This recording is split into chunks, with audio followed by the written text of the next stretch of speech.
For this year's UA Read selection, The Last Town on Earth, and you see something about it already up there, 2006, Professor Hogle will offer background on the roots of the story, as well as techniques of classic narrative employed by the author. The story centers on a flu outbreak in a small town in 1917 and 18. But many parallels exist, and I'm sure Professor Hogle will be talking about them, between that era and our own now post-9/11 experience. The novel, which earned the James Fenimore Cooper Prize for Historical Fiction, addresses powerful issues about both civil discourse and fundamental human rights. So please help me welcome Professor Jerrold Hogle, who will tell us more.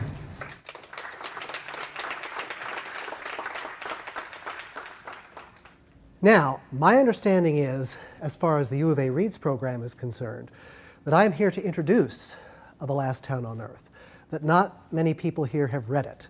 Am I right about that? How many people have read The Last Town on Earth? 1, 2, 3, 4. So not the most of you.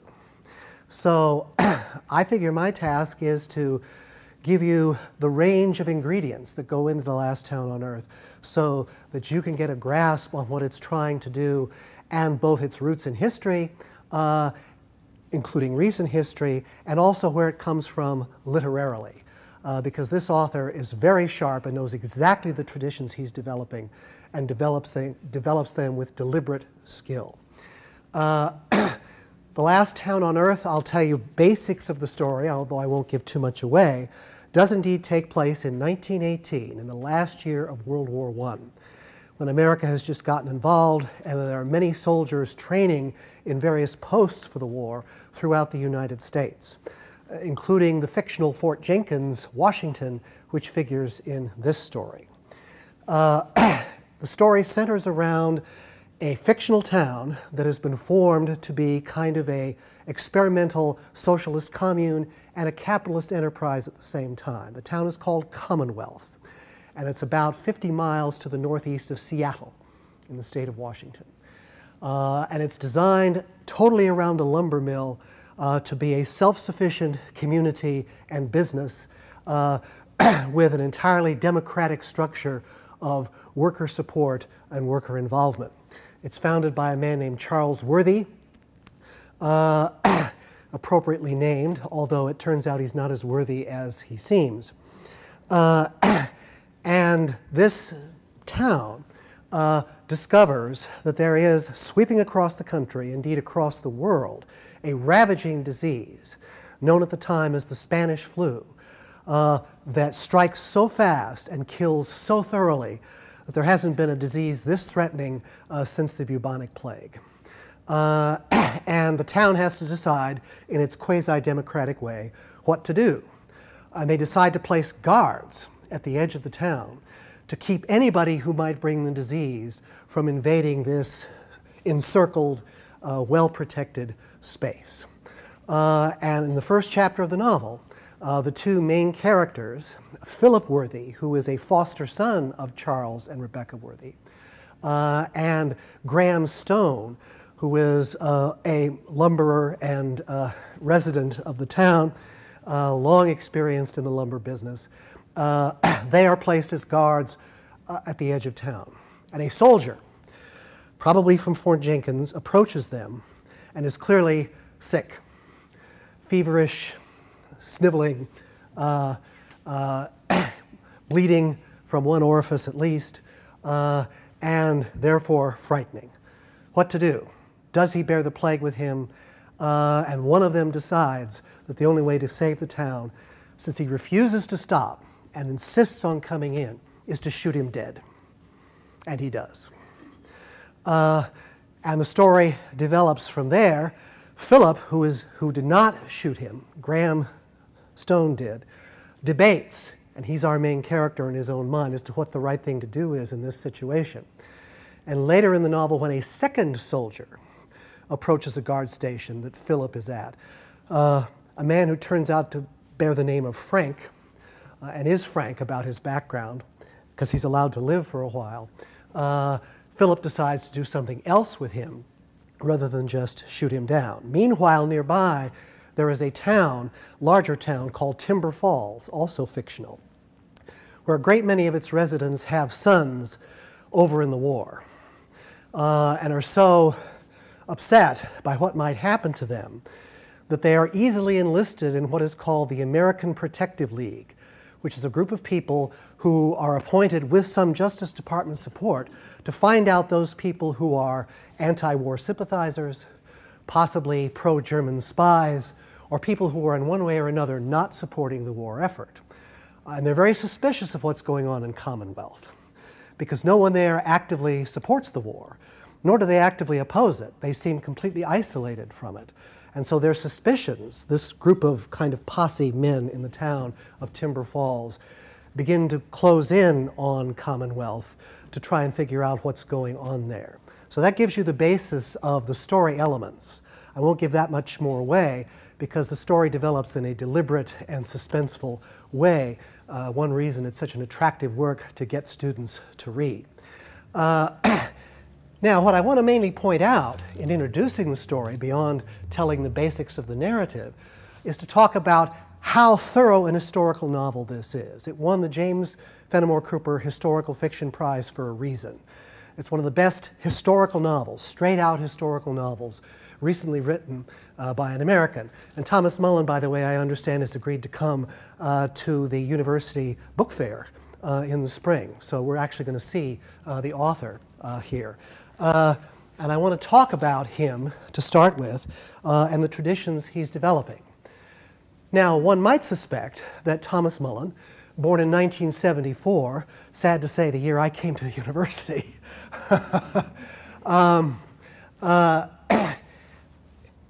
never lived or had much experience in Washington State. He is, in fact, very college educated, with certain liberal leanings. He knows an awful lot about the labor movement. But he was born in the East, in Rhode Island, educated in the Midwest at Oberlin, has spent a great deal of time at universities in the South, never in the Pacific Northwest. Students are surprised when they hear that. But, as he said in several available pieces of correspondence and interviews, he's always been fascinated by moral dilemmas of the kind that Philip Worthy has to face in this novel, born of individual versus social pressures, which for him is the essence of the novel. The novel has always been about that.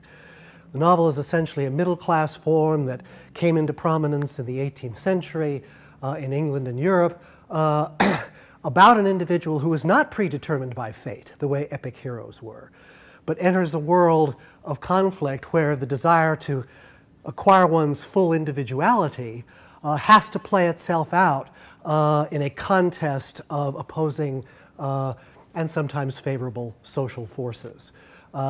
One could argue that that is the essence of the novel, and indeed Mullen is claiming to develop that essence. But he is his own reading, because he's actually put online some of his favorite kinds of reading in his website, shows commitment, very deep commitment to the tradition of historical fiction. And historical fiction gained its greatest momentum from the work, as many of you know, of Sir Walter Scott in the late 18th and early 19th centuries, and in America from James Fenimore Cooper, for whom the award Mullen won is named, both of whom are very careful to set most of their famous novels in historical settings where they have documented the actual facts, give extensive footnotes, in fact, of the actual facts, and try to make their fictional people operate in settings where they are deeply affected by history but can't change history. And they make you believe, they go to great lengths to make you believe, that you are back there in those exact circumstances, circumstances that existed, and the only fictions are the characters who didn't really live then, but are deeply immersed in the conditions that actually happened and actually pertained. And this novel, as you'll see, is deeply researched and textured with layers of history that dovetail in 1918, but say a lot about the present at the same time. That's one of the great ironies and successes of historical fiction. Scott and Cooper could both write about times that were far back and distant from their own, sometimes by 100 years, sometimes more. And yet, Scott especially, and Cooper at times, were commenting on the traditions of their own nations at the very time they were writing. and Mullen falls in that tradition very clearly. Now, what about the influenza that is the threat to Commonwealth, to Washington State, and to the world? It really happened. And one of the effects that Mullen has in writing this novel is to bring back what he regards as a buried piece of history that is now much more prominent because of his work. There was a great influenza indeed that swept the United States and much of the world in 1918, right at the end of World War I. And it did, in fact, appear in the U.S. in connection with the military for the first time. It appeared first in January of 1918 at Fort Riley, Kansas. And this is a picture of what one of the central halls of Fort Riley campus looked like about 5 weeks after the epidemic began. People came down with this so fast, and it killed so many, that all kinds of efforts had to be brought to bear to try and save people's lives. And suddenly, the whole armed encampment became a hospital. And so the idea that people from the military bear this with them as they come, say, to the guards at Commonwealth was deeply ingrained in the actual situation. It started in a military post. And indeed, it's now thought that the closeness and low resistance of soldiers in this situation, in close proximity, helped the disease spread and kill many more. Because some of the spreading in Europe actually started in military bases as well. So the idea when Philip and Graham faced this soldier that he could be a carrier of the disease is not an improbable idea at all. They were the most likely carriers of the disease at this time, as Mullen's careful research convinces us. It also, oddly, greatly affected mostly people from their 20s to their 50s, not younger children who don't get sick with this in the story, and not much older people, many of whom past the age of 50, like Doc Baines, the doctor that treats everybody, never gets the disease.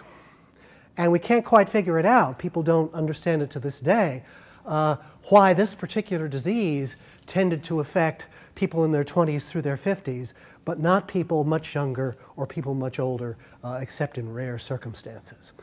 And there were even actual historical conditions where this kind of guarding of a town, encircling it to protect it from the disease, actually happened. Gunnison, Colorado is one that Mullen was able to document.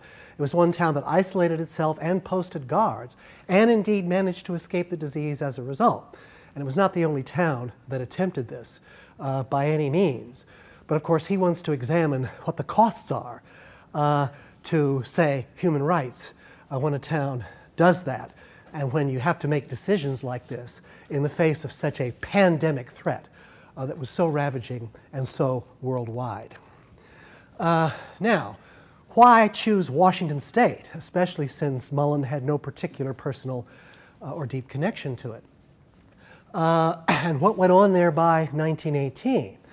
Well, as Mullen has said in his research, he found that there was quite a tendency in the late 19th and early 20th century to, because of the isolation that you could find in the woods that are so heavily forested, to make these colonies that could be self-sufficient, self-contained, and separated off from the rest of the world.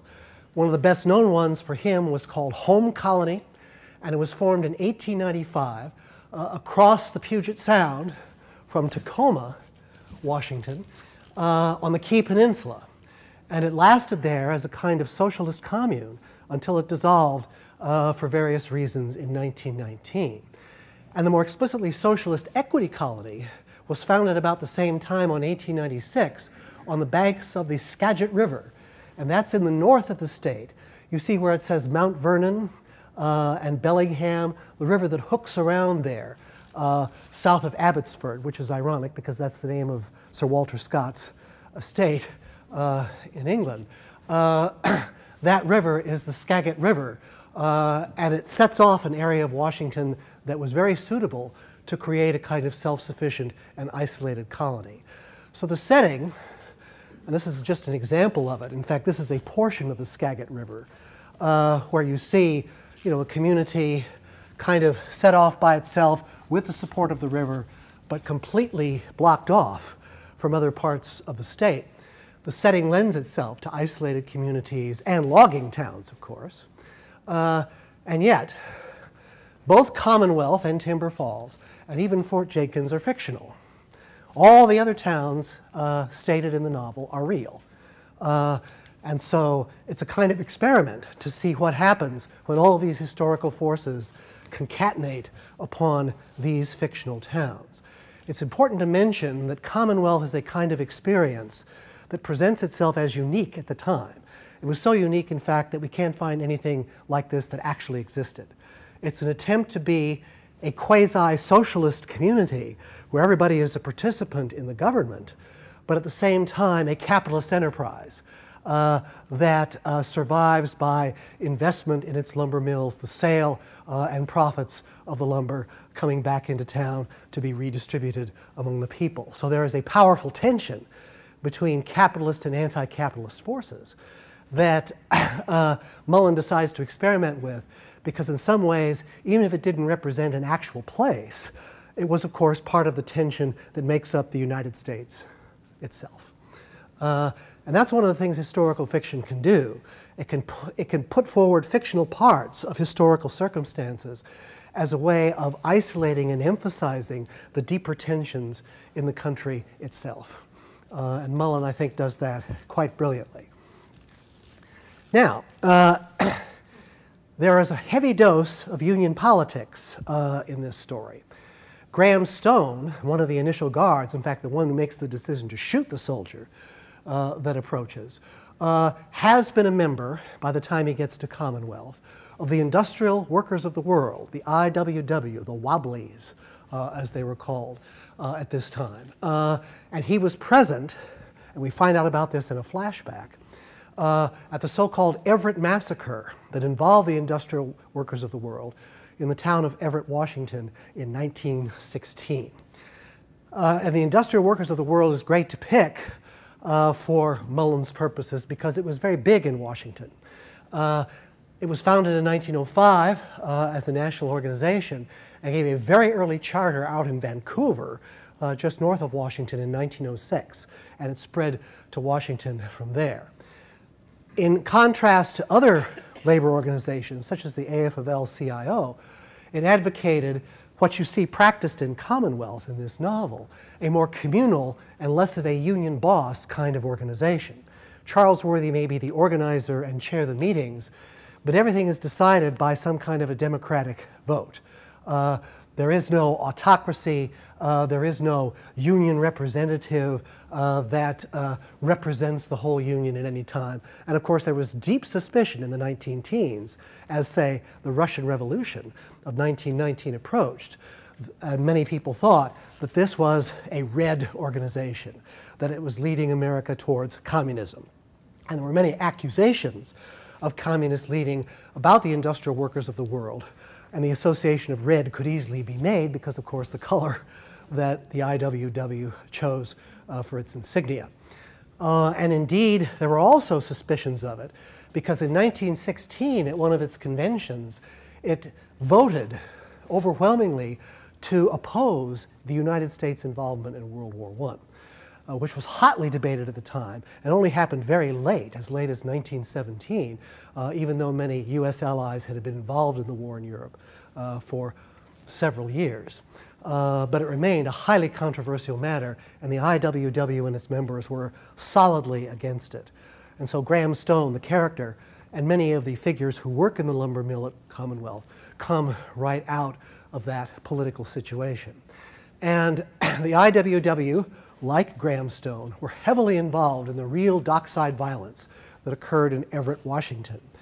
And when I say dockside, the members of the IWW who had been jockeying for more power, position, and money, and negotiating rights, feeling shut out of all those possibilities, boarded a series of boats and came up the river to come ashore all at once and try to take over the entrance to that lumber mill. And the owners had hired a series of guards, some would say thugs, certainly men with guns, and as the Wobblies came ashore, they opened fire. And 7 members of the IWW were killed, as this headline from the Everett Daily Herald said. In the story, one of the figures who was also killed was a young woman named Tamara, a labor activist with whom Graham Stone was in love. So he is shattered by this experience and carries the weight of it with him as he escapes from the situation and eventually finds his way to Commonwealth. But what happened in 1916 at Everett led to an even bigger lumber strike that enveloped many of the lumber mills in Washington State in 1917 and led to the organization, the defiant organization, of the Lumber Workers Industrial Union that lasted from 1917 to 1924. And the tensions involved in all of that are deep in this novel. At the same time, Charles Worthy is trying to create a situation in Commonwealth where there's not a need to organize a union because everyone is part of the organization anyway, the whole community, like the more communal model of the industrial workers of the world without being affiliated with the union. He's trying to find some, of course, happy medium in a time where happy mediums are difficult to find and sustain. But Mullen has researched all of this thoroughly, and it's all over the novel. Also, there were the less publicized sides of World War I that are brought out by this novel, sometimes in grim and revealing ways. First of all, as Mullen points out in an afterword to this edition of the novel, the one that is now on sale at our bookstore,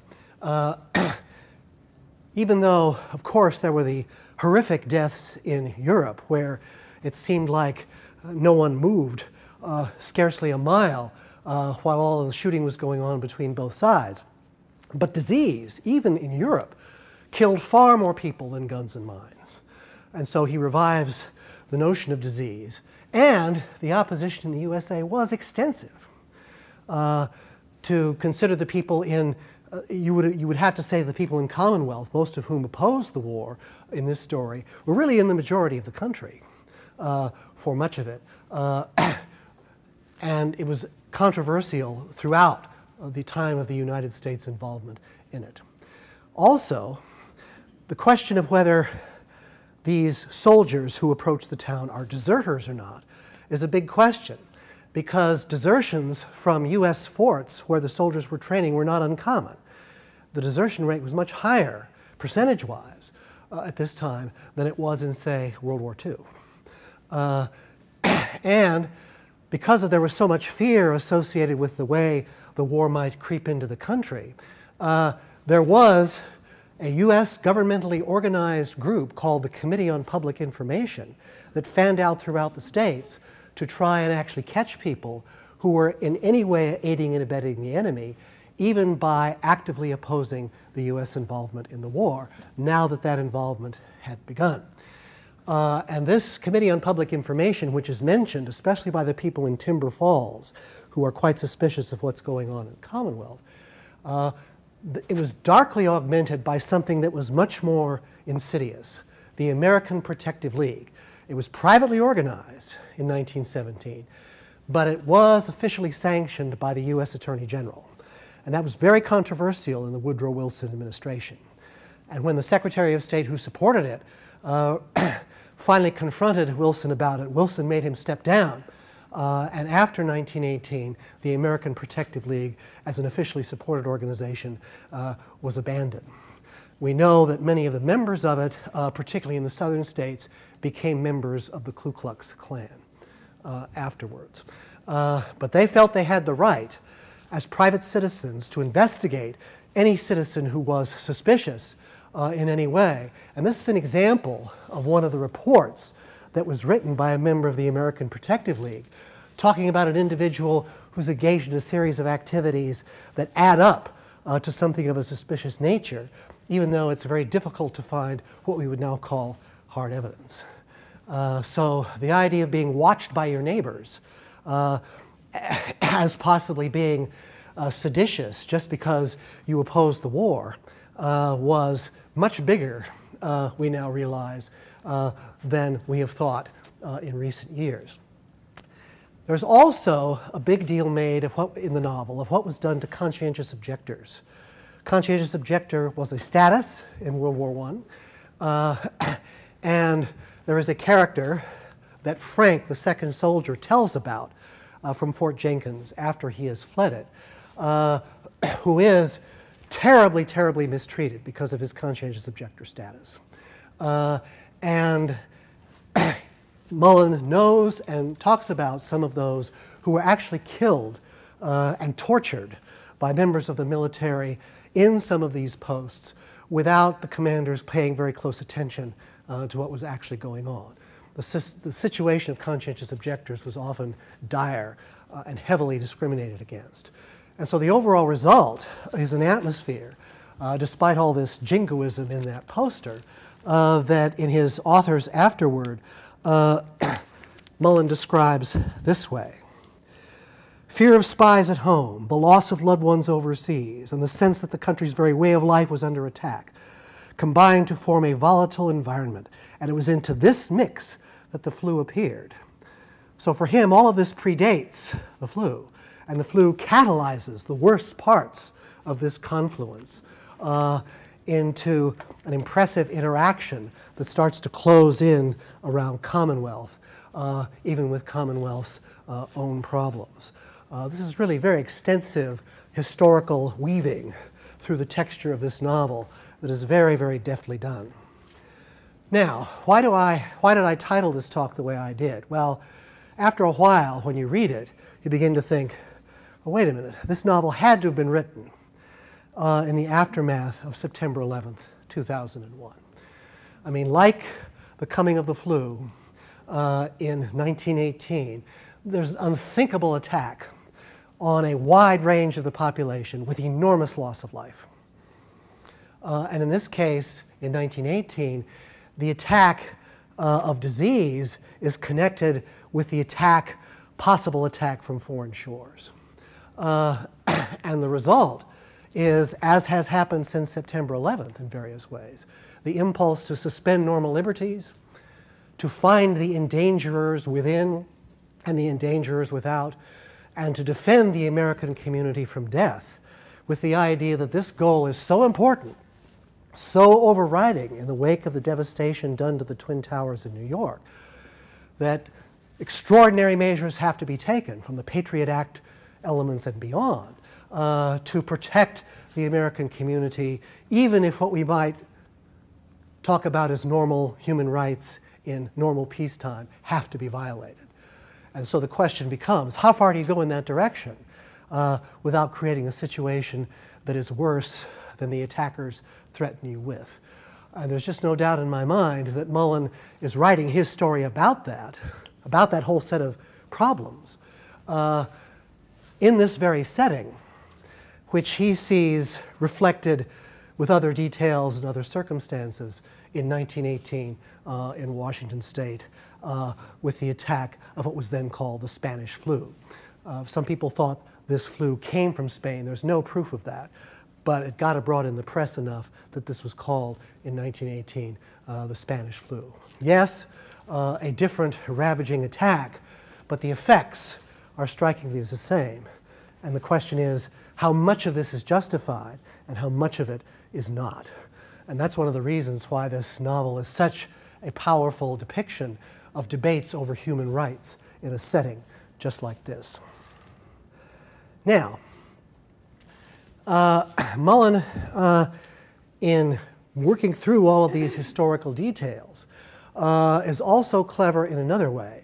Even as he develops the rich tradition of historical fiction to the nth degree, he's also very careful in picking up on some of the best techniques of some of the authors that influenced him, again including Sir Walter Scott, but also some others. I would say most notably, of all people, Jane Austen.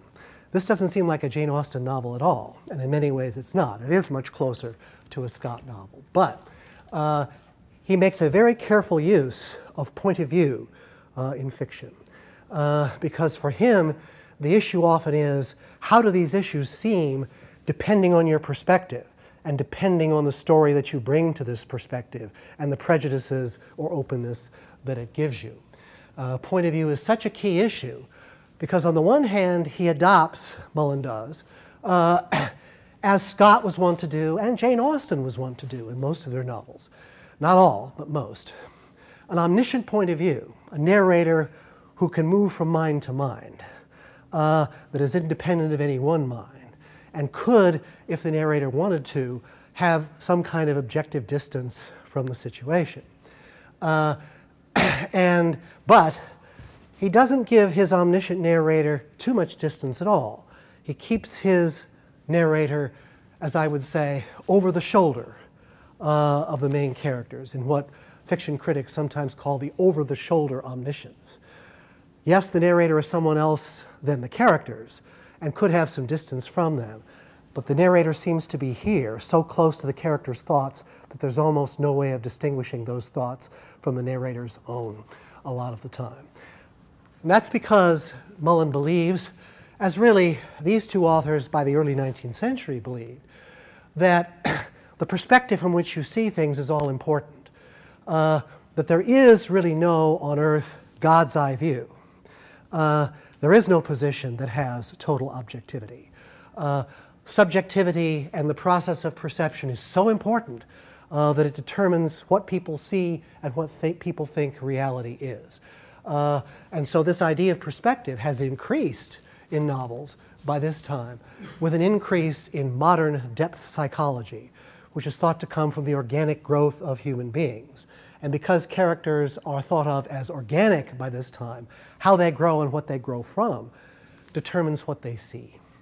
And this over-the-shoulder omniscience renders, with a certain sympathy on the part of the narrator, and only just a little judgment, what these actual thoughts are that grow up from the backstories, the seeds of being in all of the characters.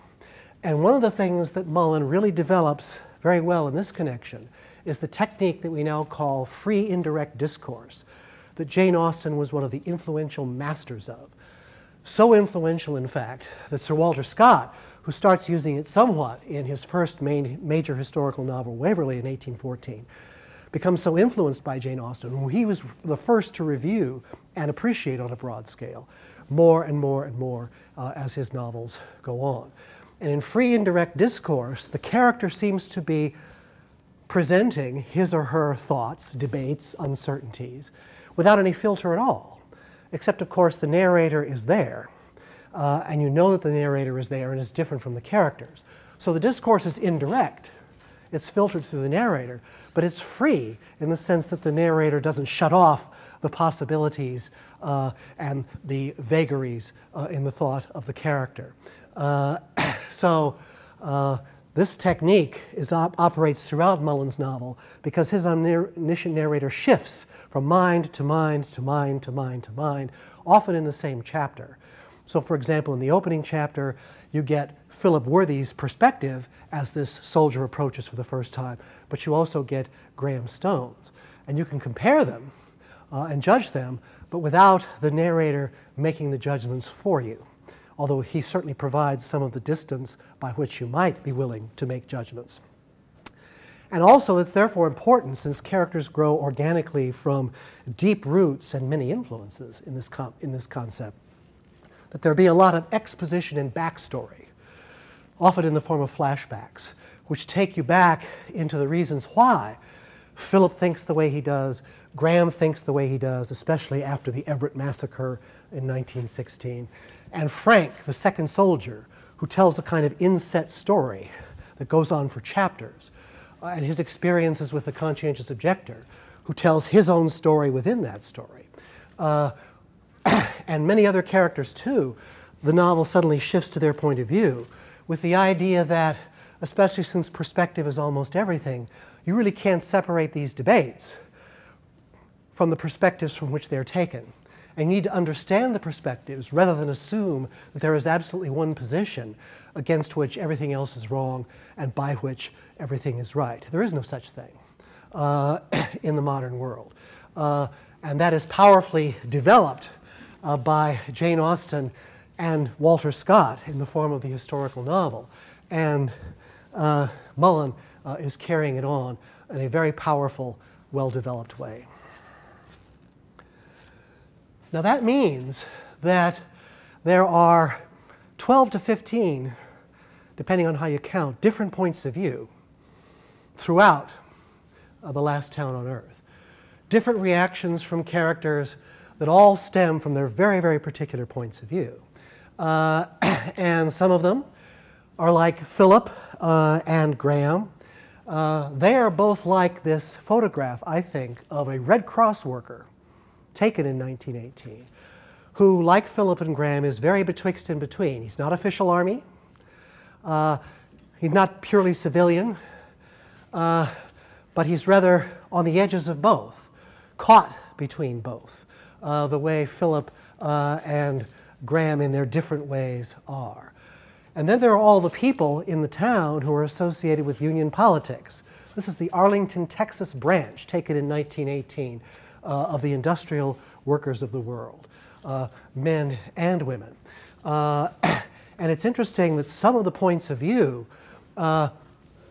when characters like this are given their say in free and direct discourse, come from the women who are in the process of debating the issues of women's rights that would lead the women to get the vote in 1919 to 1920. And many of the women who were urging votes for women were steadfastly opposed to the entrance of the United States into World War I. And their perspective is brought in almost equally with the men, except, of course, they're not allowed to go be guards. And when decisions have to be made, the women often get sidelined. So we see a portrait of women trying to come into their own and efforts to prevent them and keep them down at the same time. Pretty vividly rendered. And of course, we get the perspective of soldiers themselves and what it was like to actually be in a fort training for the war, as the second soldier, Frank, tells Philip when Philip decides to keep him a captive out of the town rather than to kill him. But then there are debates about whether even that is a fair and equitable thing to do. And no one has the answer. As the novel goes along, you begin to feel yourself kind of sidling over to the point of view of this character and that character. And that's intentional, because from their backgrounds, their points of view make sense. And it's not simply fair to say, well, there's only one right way to see this, because you're not considering the complexity of perspectives and experiences that give people their points of view. And this novel renders that in the historical fiction tradition very well indeed. Now, there is also the point of view problem brought about by the fact that the story takes place in this town called Commonwealth, which has this kind of peculiar name because it seems to be a place by itself, a kind of nation unto itself, a kind of separate enclave and entity. And of course, that is supposed to be something great. It's supposed to give people equal rights under the law and an equal voice in their community. And a certain greater equality, not perfect equality, unfortunately, but greater equality between men and women, between members of different races.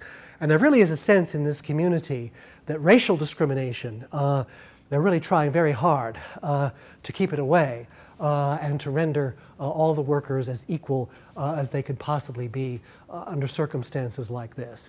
So there is a desire to create a kind of separate colony in which this kind of special world can occur. But it's only a colony in a partial sense. It has no attachment to a mother country.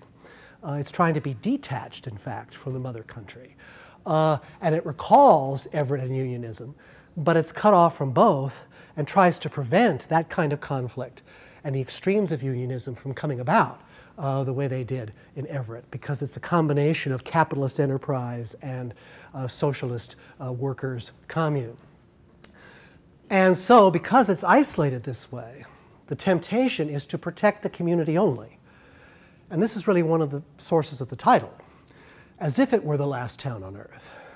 Now, of course, that's extremely ironic. It's not the last town on earth. It feels like the last town on earth because it has isolated itself so much even before the approach of the plague begins. And The title, therefore, I would argue is ironic, because by making yourself the last town on earth, you may be causing more problems than you solve. And that begins to creep into the story as a series of possibilities as it goes along, where Charles Worthy, the organizer, who has had this grand vision, begins to realize some of the destructiveness of that vision itself. Because if you create all of these isolated communities in a world in crisis, the points of view become even more isolated and more disconnected from others. And there tends to be polarization and destructiveness, rather than people communicating across the boundaries of their towns and even themselves. So the purposeful protection of human rights, which this town is supposedly organized to achieve, can therefore turn into or bring about a violation of human rights all too easily. I mean, without questioning whether this guy is sick of this plague or not, Graham Stone shoots him down for the sake of protecting the community. Can we really say that that was fair? Well, as we remember from September 11th, there were thoughts about we have to protect the community and do whatever is necessary to keep that community safe. But how far do we go to the point of violating the very human rights that we have created our Commonwealth to ensure? So the purposeful protection of human rights, Charles Worthy gradually finds, can turn into or bring about a violation of the very human rights that the community was designed to protect. And there is the problem of being cut off from wider information, and this is a big issue in the story. Rumors start flying in from all parts of Washington that are carried in by people who have just heard things or leave notes in the outskirts of the town, because the town is sealed off. No one is supposed to be coming or going. And the supplies have to be generated from within the town itself. And so people are starting to believe things that are not based on fact, that are not based on corroboration, but are based on sheer rumor. And they begin to cause, as the novel goes on, hysteria in the town that becomes as destructive as the killing of the first soldier. And you start thinking, well, gee, is there anything like this now? Anything like this polarization? Anything like groups gathering together and saying our way is right and everyone else is against the welfare of the country? And so rather than compromise, we're going to stick to our guns, and we're going to vote out of office anybody who doesn't stick to these guns, because compromise is danger. And our point of view is absolute, whether that point of view is actually based on factual information or not. And of course, there's the contrast between abstract dream and practicality. You can have a self-sufficient community, but let's face it, it needs to keep being supplied from the outside. It can't be self-sufficient forever. It can't generate its own food, particularly since it's not a farm, it's a lumber mill. And gradually, the inability of the community to sustain itself without involvement with other communities begins to open the town up and up and up very gradually. And it turns out, well, I won't give it away, but the idea that nobody goes in or out is very easy to violate. And it is increasingly violated, gradually more and more and more. It has to be for the sheer survival of the town. And of course, a town like this, that is like this setting around the Skagit River, isolated, arouses suspicion because no one knows what's going on there. And so the men in Timber Falls, who are affiliated with the American Protective League, think, well, this is a place where the war is not being supported. It's full of people like the Wobblies who voted against United States involvement in the war. Something funny's going on there, even though they have no facts to back it up. And so the story moves in a kind of relentless development of suspense towards a climactic point where all the issues of human rights within the town converge with the closing in of the American Protective League on Commonwealth itself. I won't say any more than that since you haven't read the novel. But the whole idea of the APL was to bring this colony of outliers, and any colony of outliers, back into the fold, or prove that some of its members are in fact against the welfare of the nation and ought to be imprisoned rather than allowed to exist in their own separate communities. Now, as you get into the thoughts in this over-the-shoulder omniscience of these men, particularly this posse from Timber Falls, it's done in such a way that it's hard not to sympathize with them. Most of them have sons, as I said, off in the war, who are endangering their lives. A couple of them have sons who were killed in the war and who have already received notification of their death. How dare other people refuse to support this when my own son has died in this circumstance? So these people are not presented as moral monsters, but people who are under a great load of fear and grief and see a kind of mutual support society developing that is building support for what they care themselves so much about. How dare these others avoid doing what my son had to do? And so you see why they feel the way they do and why they increasingly try to come into and invade and finally figure out, even though of course they're misinterpreting things just as much as Commonwealth is, what's happening in this town, which of course is not at all the last town on earth and could not be.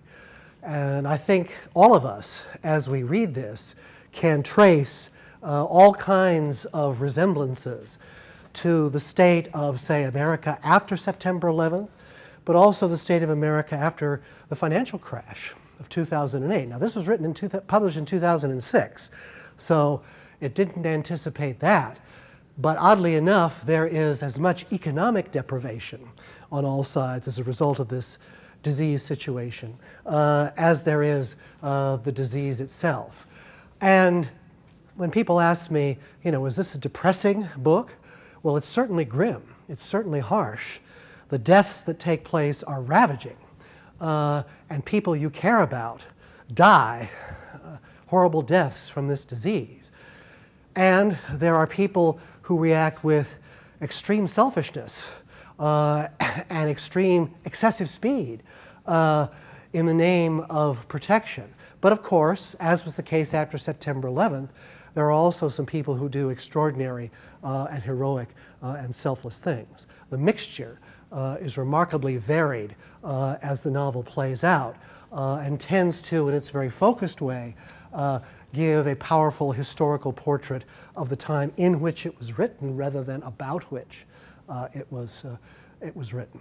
And that, I think, is one of the talents of great literary writing, that something that is done with such particular detail to get you right in the time and right in the place with all of these historical particulars backing it up, and yet to do it so effectively and with such emphasis that there is a universalization of what's going on, even as the particularity of the story is rendered so well. That's one of the great wonders of literature.